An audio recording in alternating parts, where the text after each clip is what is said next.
Hi, my name is Heather and I'm going to show you my Excel workbook that I've created specifically for eBay sellers. This first sheet that we're looking at is the vendor address book, and you can see that I've entered in some mock information here, a couple of different wholesalers for our vendors. And I'm showing you this sheet first because I want you to see how this information is going to interact with some of the other sheets. We'll take a look first at our inventory sheet, and let's start by pretending that we're going to go ahead and order in a new piece of inventory. We'll give that an inventory item number, and we'll say it's another blue t-shirt. We'll make this one a size medium. Under description 2, I usually like to put my vendor's item number here, and I do that so that, let's say it's an item that's selling well. I've got that information handy for me if I want to go ahead and reorder that item. For our purchase date, we'll enter in today's date. As I enter in this cost information, you're going to see up here in the at-a-glance summary that these totals are going to automatically update based on the information I put in. So there you see that $50 and the additional $10 for shipping. We'll say that we ordered 10, and we'll go ahead and put in some receiving information here. Now, obviously, if this is something that you're ordering by mail, you want to wait until you actually receive that physical item to enter in these receiving details. And here we have our stock details, and we're going to see all of this information automatically update based on what we put in for our sales sheet as well as our customer returns and compensation sheet. And we'll see that in a little bit. Right here we're looking at the cost details, and we can see that it has automatically calculated for us our individual item cost. And coming over here to vendor name, we see a drop-down list, and if we pull that down, we actually see those vendors that we have in our vendor address book. You can go ahead and select one of these. However, if you don't want to pick from your vendor address book, you certainly don't have to. You can go ahead and enter in your own information if you would like. Go ahead and enter in generic vendor. So you can use your vendor address book for that, easy reference, so that, again, when you want to reorder an item, you know where you had originally purchased it from. Now, before we take a look at the sales sheet, let's look at the mailers and boxes sheet. Again, you can see that I've entered in some mock information here. I've got a letter-sized poly envelope. And again, it has calculated for us our individual item cost. And we also see a purchased from area with a drop-down menu, again, where we can pick from our vendor address book. Coming over to our miscellaneous packaging supplies, same thing here where you can pick from your vendor address book. Over here in shipping costs, I have this miscellaneous purchases area designed specifically for sellers who may be using stamps for their sales, and I know some sellers do. So that's what this particular area is designed for. Up here you see your shipping label totals, and all of this is going to automatically update based on what you put into your sales, and we'll see how that works in a little bit. Over here under fees, this is pretty self-explanatory for your PayPal and eBay fees. Coming over here to miscellaneous costs, we all have those, and I'm a really big fan of adding things for miscellaneous costs and having notes. So let's come back over to our sales sheet. Let's pretend that we sold the first item in our inventory. We're going to go ahead and enter in that inventory item number, and you're going to see as we hit the tab button, it's going to automatically insert for us that item type and item description. So it's going to save you a lot of time. You won't have to enter in that information. It's going to pull it directly from what you put into your inventory. We'll say we sold one item, and we'll go ahead and enter in today as the sales date and put in a mock auction number. Sale price, we'll say we sold it for $15.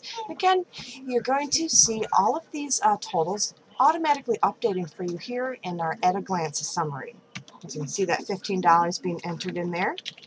We'll add a shipping charge, and I'm going to put an amount in here for our state sales tax so that we can see how all of this interacts. Shipping label cost, that's going to be for your actual cost for shipping. We'll go ahead and enter in $2.50 in there, and let's stop and take a look and see how that's affected our shipping cost sheet. You can see that $2.50 showing up here for the month of April, and of course over here for our year-to-date totals. We'll come back to our sales sheet. Miscellaneous shipping costs, again, that's for those of you who are perhaps using stamps. Now we come over here, and this is perhaps one of my favorite parts of this. You can actually get a good idea on the fly as you enter in your sales what your profit is. And this is a great feature. Let's say you're not making as much profit as you had anticipated on a particular item. You can spot those problem areas before you end up selling 10, 15, 20 of those items. Let's first take a look at this by looking at the final value fee calculator we have up here. Of course, you want to make sure that these percentages are correct based on what PayPal and eBay are charging. Let's just say, for example, in eBay, we're not paying eBay a 10% fee, we're paying them a 9% fee. So just go ahead and change that 10% to a 9. Now, our sale price was $20, so let's go ahead and enter in $20 there, and this calculator is going to tell us what those fees were. So let's go ahead and enter those in here for our cost details. Now, we come over here to packaging type, and again, you see a drop-down menu. And there, when you pull that down, you can see that letter-sized poly envelope that we had in our mailers and boxes sheet. Let's go ahead and select that. And you can see that it's automatically inserting for us the individual item cost for that particular piece. Miscellaneous cost, this is going to be for anything additional you may want to include, let's say packaging tape or ink, things of that nature. Let's go ahead and enter in 50 cents there just to see how that works. Now you can see that it has calculated for us our total cost, and now we're looking at our total profit and our total return on investment. Coming further over here, you can see where you can enter in customer details if you want to, your tracking number and where you mailed it to, whether or not you received feedback or they left feedback. Now, we sold one item. Let's go ahead and take a look at how that affected our inventory. It was the first inventory item. If we come over here to our stock details, we see here it says quantity sold 1. And if we look at quantity in stock, it has gone down from 10 to 9. So it keeps track of all of that for you. Let's go back to our sales sheet and go ahead and change this quantity sold to 2. Let's see how that affects things. We come over here to your cost details.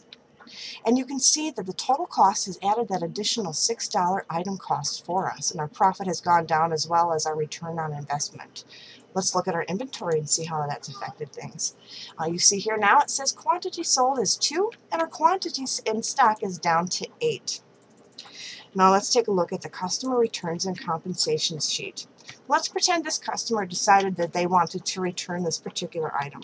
We'll go ahead and enter in our sales number and the inventory number. Again, when we hit the tab button, it's going to automatically put in for you that information about the item. Again, saving you time. You don't have to enter in any of that information. Again, it's pulling it from your inventory. Purchase price refunded. Let's just go ahead and pretend that we refunded them the full amount, including shipping. That was $20. Additional refund compensation cost. This is, let's say, we decided that we really messed this auction up. It was completely our fault that the customer had to return this item to us. And so we're going to provide good customer service and go ahead and refund the customer their shipping cost to ship the item back to us. We'll say that was $5. That's what this particular area is for. And of course, you want to record when you received the item back, or if you did, and that's what this receiving details is for. Now, I'm going to pull this over so we can see this a little bit better. Inventory details. You see here we have quantity returning to inventory. Let's say we received those 2 t-shirts back and they look good.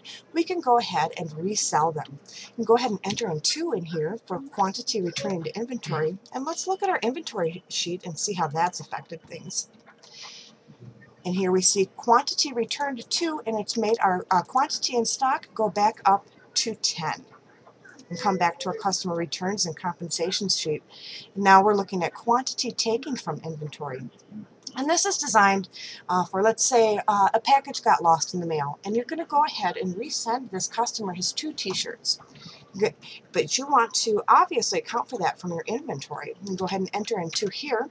We'll go back to our inventory and see how that looks. Now here we see under quantity comped, it now says 2, and our quantity in stock has now gone back down to 8. I'm taking a look at some of these other sheets. Our state sales tax. Now remember, we charged $5 for state sales tax on our sale, and we can see that here for the month of April. Now, I've also included a custom search by date because I know every state and every business has different reporting requirements. So let's say that you need to search within a particular date range to report how much you have taken in for sales tax. Go ahead and enter in here those dates that you want to search by. We'll pretend it's just for the month of January. And there you go. You can see how much we took in for state sales tax for that particular date range. Coming over here to monthly totals, this is an automatically updating sheet. You will not need to enter any information in here. It is pulling all of this information from all of the other sheets. What you're looking at here is in a simple income statement format, what your profits have been versus your costs. And again, we come over to the year-to-date totals, and it is the same simple income statement format, only it's for the entire year. I've also included here a graph so you can get a good visual representation of where your money is at. And come over here to our seller's calculator. This is probably one of my favorite features. Let's say you have a new item that you are thinking about selling, but you want to make sure that you're going to make a profit. That's what you would use this seller calculator for. First, we're going to want to come over here and make sure that our percentages are correct, again, for PayPal and eBay. And we'll just pretend, again, we're not going to be paying 10% to eBay, we'll be paying 9%. So just go ahead and change that to a 9%. And let's say we're thinking about selling the item for $10. We'll enter in $10 here for a projected sale price. Shipping and handling, we'll just say $5. Now, as you see, we enter in this information and it's automatically updating over here in our final value fee calculator, what our fees would be for eBay as well as PayPal, and it's also putting it in over here. You can go ahead and enter in any additional information if you're going to be charged an insertion fee, etc. We'll say our item cost was $4. Actual shipping cost, let's just say $3. Packaging cost, we'll say $1. And any other miscellaneous costs, let's stick with our 50 cents. So here we see that our total profit is going to be $4.42 on this item. Not too terrible. Let's just take a look though and see what it's going to look like if we're not going to make a profit. We'll change this $10 to $1. So there you see, if we were to charge only $1, we're going to lose $3.51 on that. It's a great tool to help you decide what you want to try and charge for an item, or whether or not a particular item you're thinking about ordering is going to be profitable for you. I'll go ahead and hit this reset calculator button. It's going to clear those totals for you. And finally, I have included as well a mileage log for those of you who may need to travel. I know a lot of sellers have to, they go and get their items from auctions and things of that nature, and you're going to want to have a mileage log for tax reporting purposes. I'm going to go ahead and enter in some mock information real quick so you can see how that works. We'll say our start miles, we're going to make this easy, was 10, end miles was 15. From here to there, purpose, we'll say pickup item, and you can see here where it has calculated for us our total miles was 5, and you can see that up here in our summary as well for our year to date as well as for the month. As you can see, that this workbook is pretty all-inclusive, and it's going to be a tremendous time saver. I think it's going to be a great value for your money. You can always contact me. I'm on eBay, Ellefix79, ELLEEFIX79. I'm more than happy to answer any questions that you might have. Thanks so much for watching.